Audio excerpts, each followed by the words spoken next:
गुरुवार को कनाडा से एक खबर आई और दिन भर के लिए सुर्खियों में छा गई। खबर थी एक गैंगस्टर की हत्या की, लेकिन उस हत्या के बाद जिस तरह से भारत और कनाडा के रिश्तों का पोस्टमार्टम हुआ वो अपने आप में अनोखा है। आलम यह हो गया कि कनाडा की तरफ से इल्ज़ामों के तीर ताने गए तो भारत ने उन जवाब में और भी तेज बम्बार्डमेंट कर दी।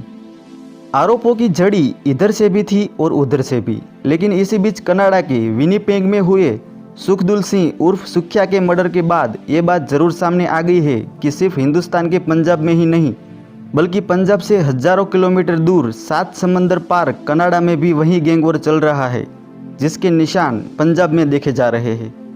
मगर एक और सच ने पर्दे के पीछे से झांक लिया है और वो ये है कि कनाडा में बहुत तेज़ी से भारत के खिलाफ प्रोपेगेंडा चल रहा है, जिसका सबसे बड़ा शिकार हुए हैं कनाडा के प्रधानमंत्री जस्टिन ट्रूडो, जिन्होंने उसी प्रोपेगेंडा की वजह से हिंदुस्तान की सरकार के खिलाफ एक ऐसा दावा कर दिया जिसके सबूत होने के बारे में हर किसी को शक है। अब जब बात निकली है तो दूर तलक तो जाएगी, सो वो बात पहुंच भी गई। मगर इसी बीच सुखिया के मर्डर के बाद हिंदुस्तान की जेल में बंद गैंगस्टर लॉरेंस बिश्नोई के गैंग की तरफ से जो एक सोशल मीडिया पोस्ट सामने आई, उसने एक तरफ से कनाडा के प्रधानमंत्री जस्टिन ट्रूडो के दावों की पोल सी खोल दी है। जस्टिन ट्रूडो का कहना है कि उन्हें अपनी खुफिया एजेंसियों के जरिए ये पक्की खबर मिली है कि जून में खालिस्तानी आतंकी हरदीप सिंह निज्जर की हत्या के पीछे भारत की एजेंसियों का हाथ है, और उनके इस दावे या आरोप के बाद अब भारत सरकार को एक तरफ से उनके साथ मिलकर काम करना चाहिए, क्योंकि ये इल्ज़ाम यूं ही हवा में नहीं लगे बल्कि ये बेहद गंभीर है।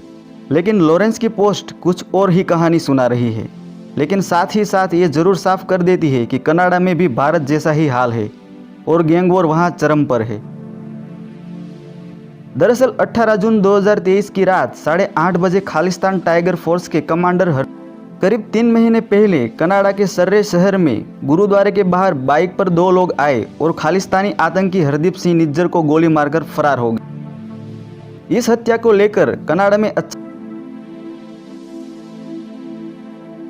जहां प्रधानमंत्री जस्टिन ट्रूडो ने भारतीय खुफिया एजेंसियों रॉ पर, लेकिन 20 सितंबर 2023 को सुबह 9:30 बजे खालिस्तानी आतंकियों के साथी और पंजाब के गैंगस्टर सुखदुल सिंह गिल उर्फ सुखिया की हत्या की खबर से सनसनी फैल गई और इस खून से उस बात की सफाई हो गई जिससे यह खुलासा हो गया कि कनाडा में गैंग वॉर अपने चरम पर है। खालिस्तानी आतंकी हरदीप सिंह निज्जर की हत्या के करीब 3 महीने के बाद ही पंजाब के बम्बिया गैंग के सुखदुल सिंह सुखिया की हत्या हुई।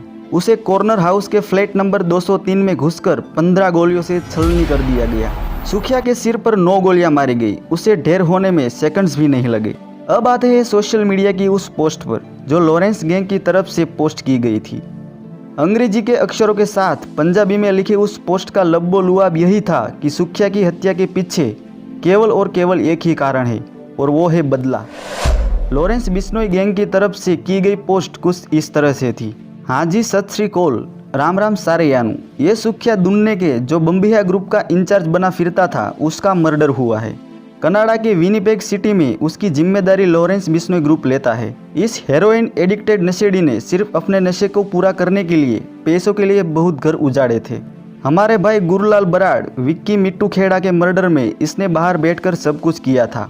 संदीप नंगल अंबिया का मर्डर भी इसने करवाया था, पर अब इसके किए हुए पापों की सजा इसे मिल गई है।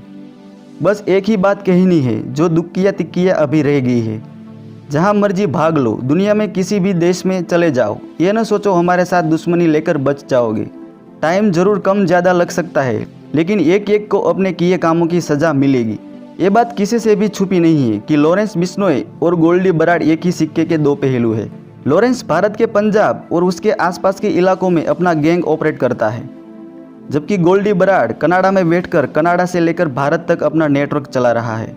लिहाजा अब इस बात को हवा मिलनी शुरू हो गई कि कहीं हरदीप सिंह निज्जर की हत्या भी किसी गैंग वॉर का नतीजा तो नहीं, जबकि कनाडा में सिख वोटरों को खुश करने के चक्कर में और उतावलेपन में भारतीय एजेंसी की तरफ उंगली उठाकर 2 देशों के रिश्तों को ही दांव पर लगा दिया है।